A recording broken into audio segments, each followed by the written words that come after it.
you need to implement a SCHUTZ.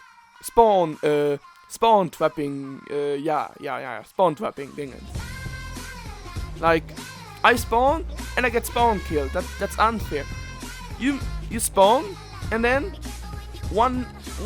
2 seconds then you can get killed, but not directly after spawn.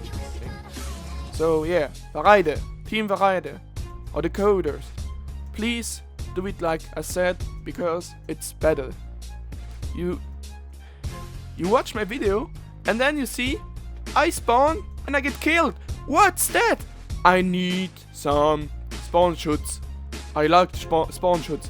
SpongeBob SquarePants. SCHUTZ. Look. I'm sure someone will spawn here or here. Better. No, here. My English is not so good. So yeah. Someone spawns. Where the hell?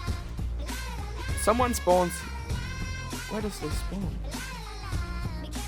So someone spawns here. Right here or there. I don't know.